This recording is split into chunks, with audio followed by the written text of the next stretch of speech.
Well, hello there, YouTube. It's been a few days, and this is the first chance I've had to make a recording. I have suffered the last few days. Well, I said the last few days, like the last week and a half, actually. It is currently a little after 10 o'clock, and like 10 o'clock at night. And this is the first chance I've had to really sit down and record this. I was hoping to get it out today, because it's supposed to be the weekly wrap-up for the 12th, but this is unlikely to actually be uploaded now until mid-morning on Monday, which is a shame. But that's okay. I can put up with that. I didn't put an update up last week. I have an unwritten rule where if I don't feel I have enough to talk about, I won't put an update up. So last week I felt I hadn't read enough to really give a reading update. Hadn't bought any new books. Hadn't really done anything that made me feel like I needed to put an update up. It would have just been me saying I've read a couple more pages of this book, and that's about it really. The main reason for that was, since the beginning of September, I have had endless migraines. I'm not sure what the cause is. I have recently attempted a keto diet, for a few days at least, based on Mike's book reviews, which I'll link here. He put a video up about his diet and how it's helped him, and I've seen many videos about the same subject, and I thought that sounds perfect. That sounds like exactly what I need. The thing is, either it's just been bad timing or my body hates the idea, because I have been very ill. Now I only tried it for about a week, which is not good enough for me to be able to say anything about it. Because I started like a kind of fasting cycle where you only eat between a set amount of hours, and that worked fine for me for August. I tried that for a while, and I didn't really lose any weight, but I felt okay. And then I thought, okay, time to start cutting out the carbs. Soon as September hit, I was ill. I started on September 1st, September 2nd, migraine hit. I had another one the following weekend, another one the next Tuesday, which ran into Wednesday morning. It's just been one after another, and I had a migraine this morning, which has lasted right through till 8 p.m. today. Actually, further than 8 p.m, about 8:30, I felt well enough to actually start doing anything. So I've had enough time to make myself something to eat. And that's about it. That said, I have at least got some other stuff to talk about. I have read a little further. I still haven't finished it, but I've read a little further into Arm of the Sphinx, and I forgot to mute Discord again. I've read a little bit further into Arm of the Sphinx, and this is fantastic. Like, I have only been... Fuck was that?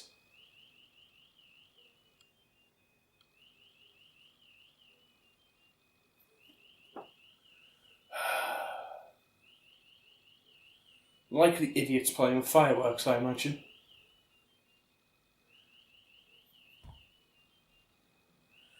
Anyway.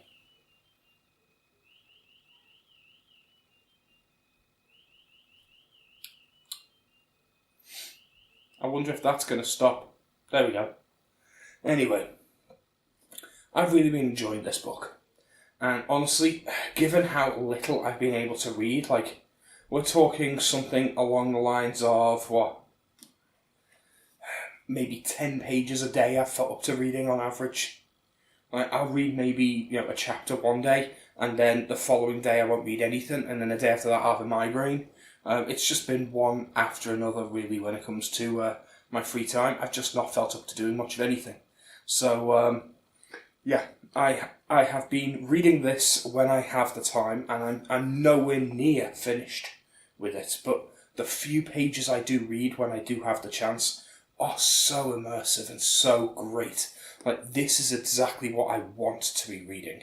And I think this is going to be the thing that drags me back into reading, because I'm very much enjoying it. I only read about 10 pages today. In fact, less than that. How many did I read today? Let me see. I was at... And then... So... Yeah, I read about 8 pages today, I believe. Which is not much at all. But I felt great reading it. Like, I was just there sitting, like, finally felt well enough to move. And I was like, right, okay, I'm going to sit and read. And I started reading around 9:15. Read for about 20 minutes, if that. And it was lovely just to have that chance to read. So I'm going to continue reading after I've set this up. And I'm going to read probably for an hour or so tonight, just because this is something that I want to actually sit and do. And I can't do much of anything else because my head is just too on edge at the moment, just too delicate, I suppose, is the term I'm looking for. But I do have a book haul. Now, first of all, I have The Gunslinger. And I also have, though you can't see it on a shelf over there, the entirety of Stephen King's Gunslinger series, as well as a couple of others, actually, which I may go and get to show off. If you just give me a moment, I will go get them.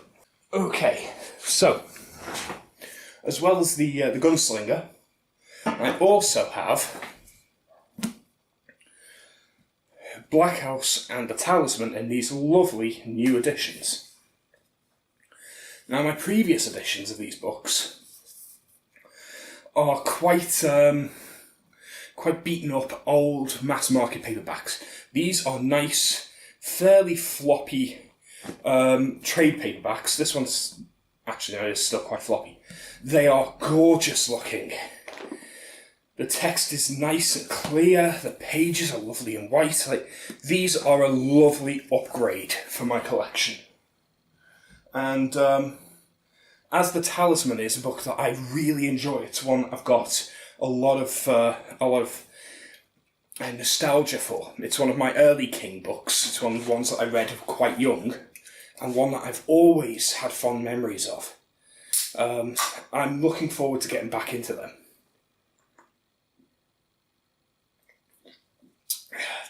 I still have my old mass markets on the shelf over there.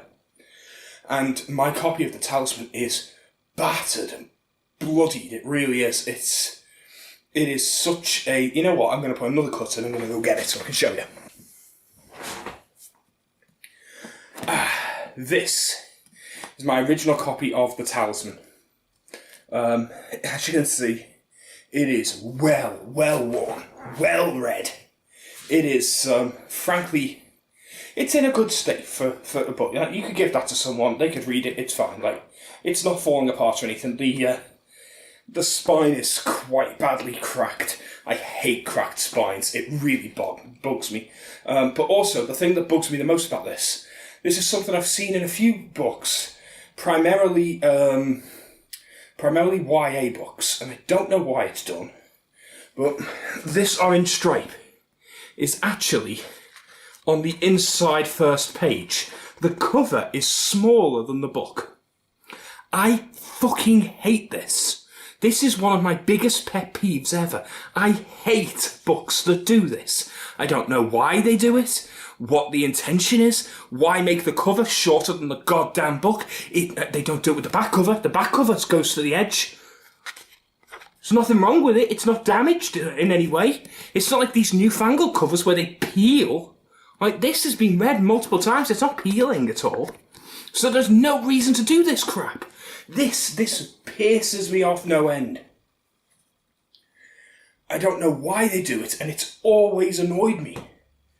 So, as much as this is, an old friend, as it were, when it comes to books, this is a well-read copy. It's one that I've read through a couple of times, and it was secondhand when I got it.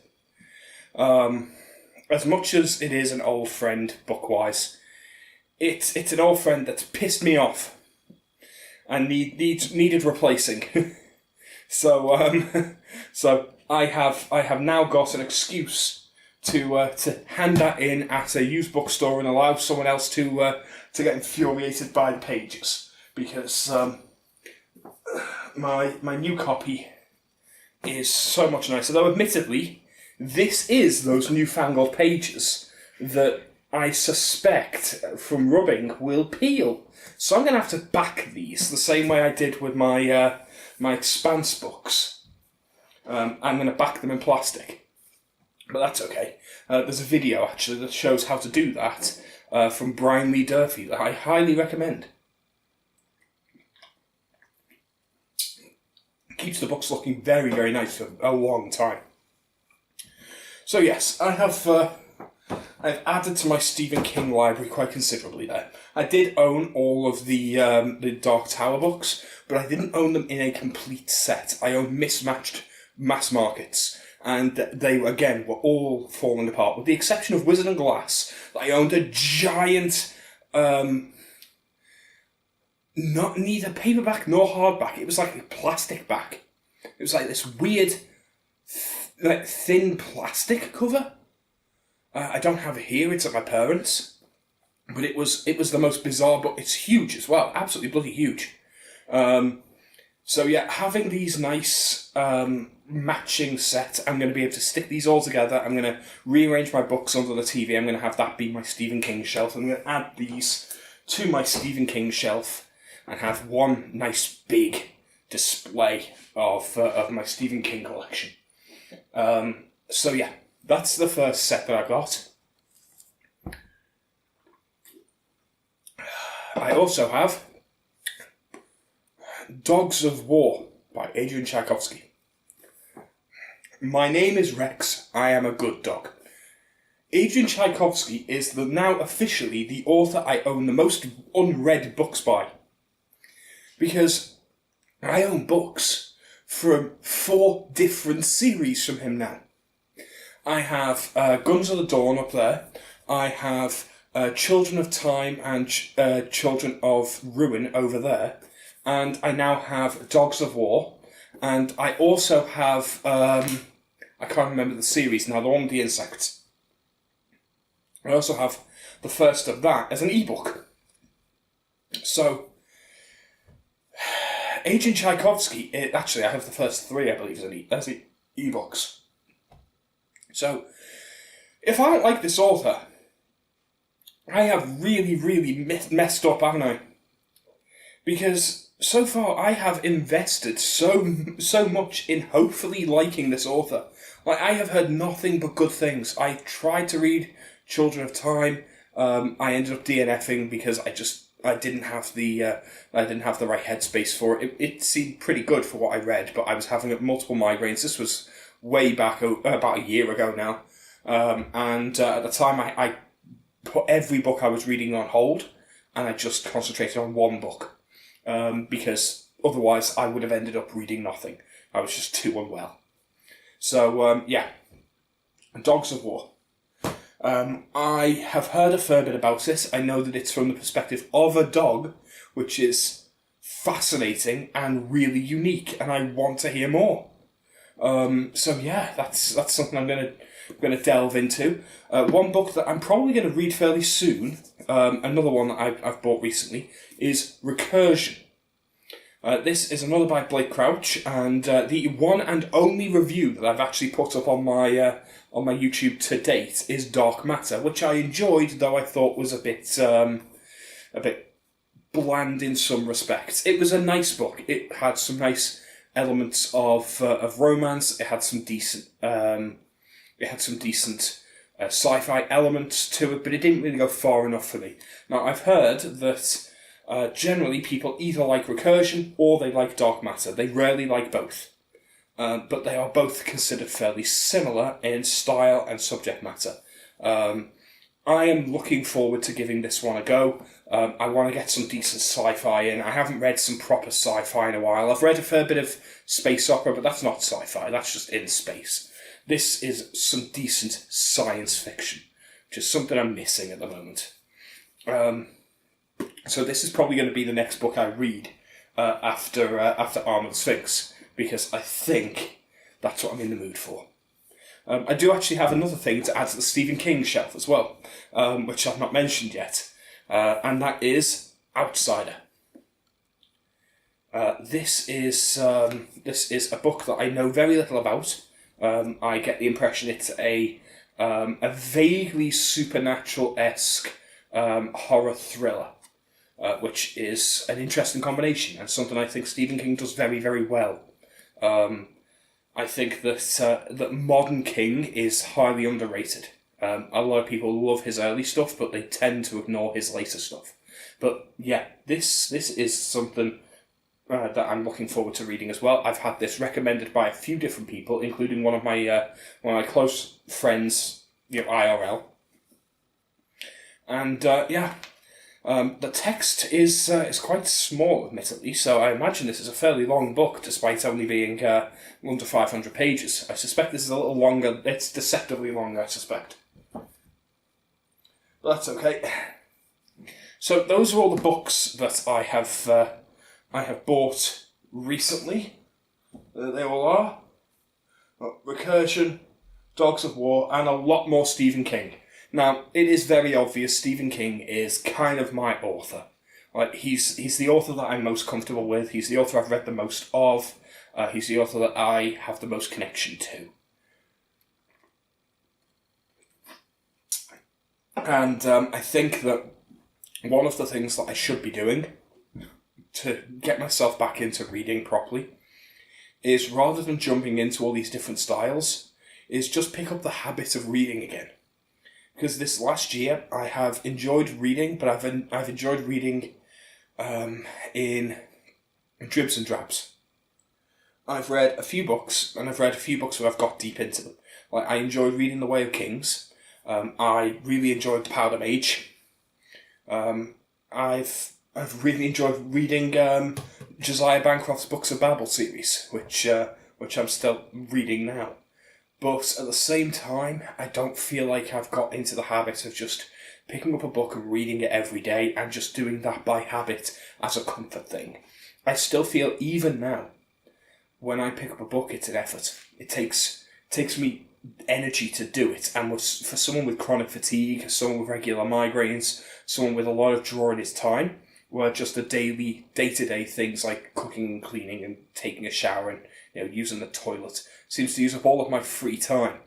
Like, when your free time seems to disappear because you had a shit and ate dinner, and that was all the free time you had, it really puts things into perspective. So I'm going to try and get back into reading familiar books I really know that I'm going to enjoy. So I've decided that I'm going to alternate, and I'm going to read something new, and then I'm going to read something familiar and comfortable. So I've got something familiar and comfortable now, because I already know that I loved Selling Ascends. This feels very comfortable. This has the same feel to me as Stephen King. Like, it's not anything like Stephen King, but it feels the same to me in that it has that same emotional connection. So yeah, this is my familiar. Then I'm going to go to Recursion, which is something new. Then beyond that, I'm going to pick up one of my old Stephen King favourites, and I'm going to read my way through that, and I'm going to relax and get into the habit of just picking the book up every day and reading a few chapters. Then from there, I'm going to go back to one of the other series that I've got that I'm partway through, possibly picking up the next in the Powder Mage trilogy. Something that I know I'm going to enjoy, but is still a bit new. Then I will go back to another Stephen King, probably something, or possibly the third of the 7 books. Something that I know I'm going to feel comfortable with. And by that, I'm hoping that by the end of the year, I'll get into the habit of reading a good couple of hours a day, because I've got this wonderful library of books around me. I have over 300 books in this personal library of mine. And I'm reading them so slow at this rate that I'm not going to survive long enough to read them all. And that makes me feel sad. That makes me feel annoyed inside, because I want to engage with this stuff. But I've not read properly for pleasure since I was a teenager, really. I've only really been into this booktube thing since the beginning of summer last year. It was something that I got into because of COVID and because of the lockdowns and because of my annoyance with video games at the time. I felt all the video games coming out in the beginning of 2020 were huge disappointments. So I just ignored them all. And the money that I would have spent on video games, I spent amassing this library of books. And it's a much better use of my money, I must admit. What I would have spent on 5 games has been enough to buy me over 200 books. Which gives you an idea of the price difference between books and games, frankly. But yeah, I have a lot of books to hand. And I don't find myself reaching for them. I find that while I'm feeling tired and in pain, and while I'm recovering from migraines, and while I've got joint pain and neuropathy pain, all I do is I reach for the TV remote and I switch on YouTube and I just doom scroll. I watch random clips on YouTube and I flick through them because I don't really need to focus. I don't even watch films or TV shows that requires too much effort. I watch random crap, which is honestly no better than watching Facebook or scrolling through Twitter. Like, it's no different than those, really, when you think about it. So it's not good for me. I want to change this. Now, I'm not going to stop watching YouTube. I enjoy watching YouTube. I'm making a YouTube video right now. I'd be somewhat of a hypocrite if I decided I'm going to suddenly stop. No, I'm going to continue watching YouTube. I'm just going to watch it in moderation. I'm going to enjoy my time in it. I'm going to make videos that I feel encapsulate my hobbies a little bit more. And I want to try to actually do some proper in-depth reviews and analysis. It's something I wanted to do on this channel from the beginning, but I haven't felt that I've delved deep enough into my library to have any real authority on the subject. I've kind of felt some kind of imposter syndrome, really, when it comes to BookTube, because I've read so much less than the other people making these reviews that I felt that I couldn't really give a review, which is why the only book I've reviewed is a standalone. I could review these series that I'm reading, but I don't know whether or not I'm going to continue to enjoy the series. I don't know when I'm going to finish the series. So I could make a review for Promise of Blood, but for all I know, I might not finish the series for another year. So people are going to come to my channel, they're going to see this one review, they're going to go, ooh, that was an interesting review, when's the next one? And my response is, I don't know. That I feel needs to change. I want to focus. I want to engage. And I think I'm in a position now where I can. I think I'm coming out of a depressive dip, followed by a big cluster of migraines that has made me feel quite unwell. I'm hoping that the migraines are over, because if they're not, I'm screwed. As for other hobbies, I've managed to play a fair bit of Bloodborne. Now, I'm not a From Software fan, so Bloodborne was something that was a bit of a weird one for me. I was playing it because I've criticised Dark Souls extensively. I've finished Dark Souls. I didn't enjoy it. I literally played it just so that I had the right to complain about it. Because I'd make complaints about the game, people were like, well, have you finished the game? And I'd say no, and then they'd just ignore what I had to say. Because apparently if you haven't finished the game, even if you played it for about 5 hours, if you haven't finished it, you clearly don't know what you're talking about. So I, just for the sake of being able to tell Dark Souls fanboys to fuck off, I made a point of playing the entire game from start to finish. And I can still maintain it's shit. Dark Souls is terribly balanced, terribly put together. The level layouts, the world building is awful, just awful. when it requires you to do things like walk along the ceiling beams inside a room where it feels like you shouldn't be able to walk here, when you're basically walking along a roof where it feels like you're clipping out of the game zone because this roof doesn't look flat enough to walk on. Like, when you're walking along a windowsill that doesn't look wide enough to fit your model because your model's legs are always spread wide apart in a combat stance and one foot is hanging in midair. Like, when this is happening, you have to question whether or not the level designers actually thought ahead. Because it's just awful. Then there's the hit detection.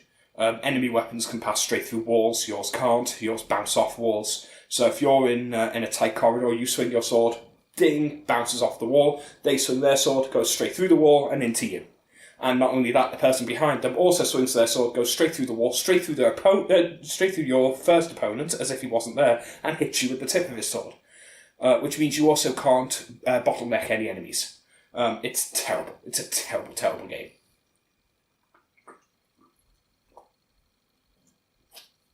I've said all this before. And of course, you can also make the game ridiculously easy by specialising as a spellcaster and just destroying everything from a distance, because the AI doesn't have a clue how to handle that. So, Dark Souls is not a fun game. Dark Souls is a tedious game that people have decided to overlook its flaws in order to get some enjoyment out of it. And if you can do that, then more power to you. You have fun.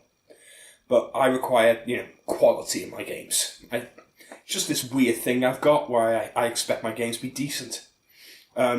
This one has its flaws. It has balance issues. It has design issues. I do not like that the enemies are so obfuscated. Right, when you first fight the cleric beast and the blood-starved beast and things like that, you cannot tell what they're going to do. You can't tell how they're going to move. You can't really see what you're doing because they've got so many random bits of crap hanging off them, especially the cleric beast and the vicar. They have like tendrils of cloth hanging off them in all areas and loads of fur everywhere. So you can't see where the limbs are going, and then the limbs seem to be able to stretch way further than they should. So it's very hard to actually predict where any attack is going until you get used to the way the art design is built. And I think that's an oversight. Then there are, of course, other fights I've not reached yet, where I know they do bullshit things, like the amygdala fight, where it jumps in the air and lands on you, and it's bizarre because when it jumps in the air, you stay perfectly still, and when it lands, it won't hurt you. I don't know why that works, but it apparently does. But if you're moving about when it lands, it insta-kills you. This makes no fucking sense and can only be solved through trial and error. That is the kind of thing that I call bullshit. That's a bullshit boss. Because that will kill you immediately first try. Because there's no way in fucking hell you're going to know that when it jumps into the air and off screen, a thing that, by the way, is so big it can never all be on screen at a time. But when it jumps off screen, stay perfectly still and it can't hurt you. Except like 1 in 10 times it will just kill you anyway. Which, again, is kind of bullshit. It does mean you've just got to be lucky. But other than that, this is a far better game. It is better balanced. Yes, the enemies still have the hitbox issue. There's still clipping issues where your weapons are pass straight through walls and pass straight through statues and things like that. Doesn't matter if there's a statue here, your sword will pass straight through it as you swing it. But your weapons pass through walls and the opponents pass through walls. So it's at least fair. So I have been enjoying playing this at least. I have watched a couple of the community videos on it, and the Bloodborne community are a bunch of illiterate morons. They can't pronounce a single word. It is frightening how little they understand. Like, when I watched a couple of these videos, I thought, okay, maybe they just don't know the context. When every single video I've ever seen on Bloodborne mispronounces amygdala as amygdala, I can only presume they do not know that the amygdala is a part of the brain, which means that they don't understand the imagery of that boss, because they don't know what an amygdala is. They don't understand the imagery of that boss, or what that boss represents, because the whole point of that boss is brain imagery. It is about the amygdala, which is the part of the brain that you use to suppress emotions and regulate your internal monologue. Without an amygdala, you can't suppress emotions, which means if you're frightened or if you're angry, you can't suppress that. You can't push that back. You have to act on it without an amygdala. So that's what the amygdala does. It bottles up emotion for you and allows you to regulate your emotions and release them at a healthy and appropriate time. Excuse me. Now, admittedly, whilst I would argue that someone who doesn't know what the amygdala is, playing Bloodborne, is missing out on some of the meaning behind the boss, it's at least vaguely vaguely obscure. You don't need to know that, and it's not something I expect everyone to know. I do expect everyone to know what the fuck a vicar is. Especially when the word is used multiple times, and it's used in context, and it's obvious. First of all, there is Vicar Amelia. Now, Vicar Amelia is one of the early bosses that you'll fight. And when you go into the church that she's in, the cathedral that she's in, you open the doors and you see that she is human. She is a human vicar in her robes, praying, when she transforms into this giant wolf creature. And that's when you have the fight and destroy her. Until I'd played it, I didn't realise it was a cutscene before you fight her, where you see that she is a human vicar. So, you know that she's a vicar. She's in a cathedral, she's wearing the clothing, you can tell what a vicar is. Vicar is not an obscure word. And yet, I have heard every variation, other than vicar, on the word vicar. I've heard people call it Vicar Amelia.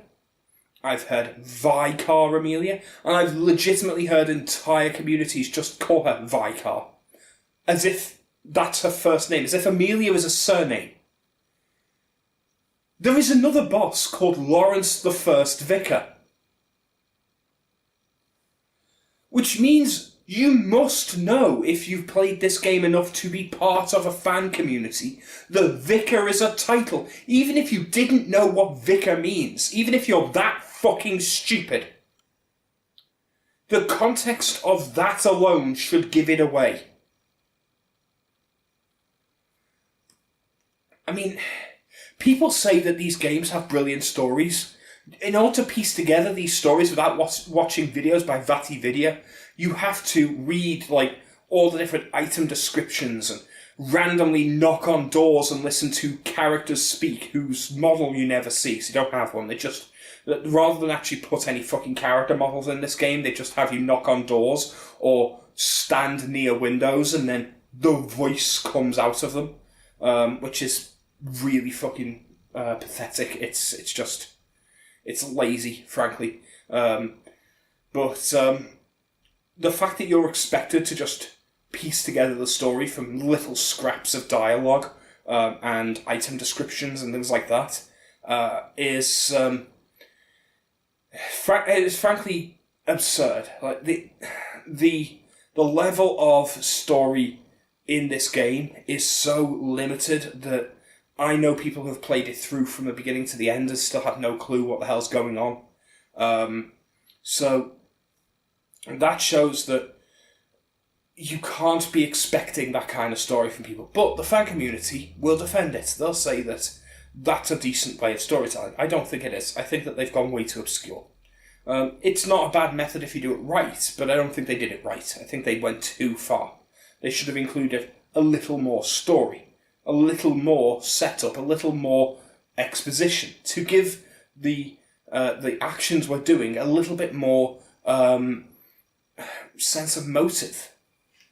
But if we're going to go down the route that these things are good enough for people to piece together the story, that we have to assume that the people piecing together the story are worldly wise enough, or well read enough, or academic enough to know what the references are in each of these small cutscenes, in these item descriptions, these 1 or 2 lines of dialogue. And if you don't know what a fucking vicar is, you're so ignorant there isn't a fucking chance in hell you understood the story. So yeah, the From Software community in general are just filled with idiots. I have seen many videos on YouTube of theirs now. I have been on multiple forums. I have seen the discussion points. I've watched the videos. None of them seem to know how the English fucking language works for a start. Half of the references they don't get. They mispronounce half the bloody words in the game. They are so ignorant. The only thing they're not ignorant about is this game. Like, this series of games, the Souls games, Bloodborne, Sekiro, this is the only fucking thing they know about.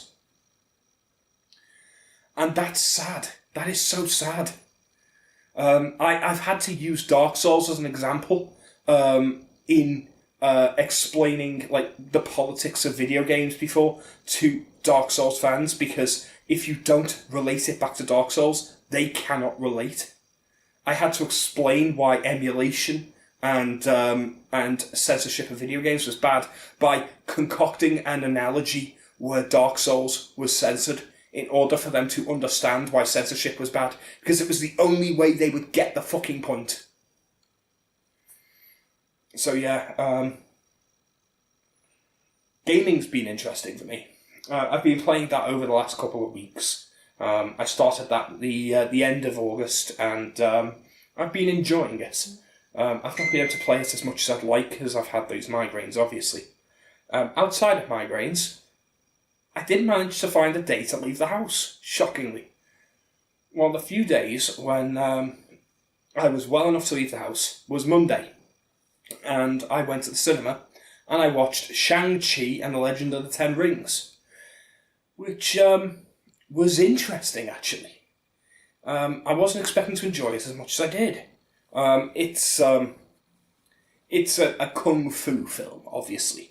That's the aim they're going for. The MCU does this. They take a film idea and they mould it to make it fit into the MCU, which is why we've had spy thrillers. We've had a high school romance comedy action film with the Spider-Man films. We've had traditional action. We've had comedy. We've not had anything too extreme like horror yet, but a kung fu style action film makes perfect sense. And it was fun for what it was. I find kung fu difficult to watch because I know it's fake as fuck. It's a lot of people dancing and pretending like they're hitting each other. But when it was actually looking like fighting, it was fairly decent. When characters just started doing like all this, like grabbing onto each other and just kind of just flipping their wrists around and like, no, I'm not buying any of this shit. You look like you're doing a terrible dance. And we know that it's fake. We know it's nonsense. I also felt there was this annoying air of the Mystic East. There was a point where Shang-Chi is like training about 2/3 of the way through the film with a new mentor that's got a connection to his family. I'm not going to give away any major spoilers or anything. And she just spars with him and then gives him random like nonsense statements about being himself. Like, no real advice, doesn't actually train him, just does a bit of sparring, shows off that she's got magic kung fu powers that are never explained, and then says to him, just be yourself and channel the inner you and all that crap. Basically the Disney holiday special nonsense. And it at no point explains why he is able to channel these powers, like where they originate from. There's no real origin story for the powers that he has. So it's a little frustrating in that regard. As I want to be able to say, this is interesting, but basically we just have someone who's awesome for the sake of being awesome, and it comes across a bit of a Gary stew. Other than that, it's fun. It's a pretty fun series there. I want to see where it's going to lead on to, how it's going to integrate with the MCU. I think it's got promise, but I don't suspect that it's going to be as big as Disney would like it to be. But it was more enjoyable than some of the other films out there. I rank it about middle of the pack, I'd say. So that's not too bad. I would happily watch it again. It was a bit over the top with some of the later scenes, with some of the later combat with a lot of magic and random kind of, again, Mystic East nonsense happening. There was a point where, as we were coming out the cinema, I turned to one of my friends and he said, like, "What did you think of that?" I said, "It was fine. The combat there was a bit Diary of Christmas Lights." And he went, "I knew you were going to say that." And I went, yeah, that proves to me that it was then, because that means you had the same thought. Because, it really was kind of Diary of Christmas Lights. It was just loads of particle effects and flashes and loads and loads of stuff happening on screen at the same time. You couldn't really follow some parts of it. At the same point, though, the camera movements were smooth. There was no real shaky cam. Which I really appreciate, because whilst it was difficult to follow, because it was chaotic. It felt genuinely chaotic. It wasn't difficult to follow because someone handed the camera to an epileptic and flashed a fucking strobe light at him.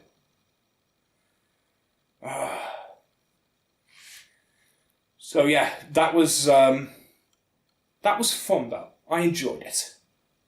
So that was what I did for the last 2 weeks. Played Bloodborne. I watched Shang-Chi, I read a little bit of the Sphinx, and I spent a lot of time having day-long or 2-day-long migraines. Yeah, that was about it really.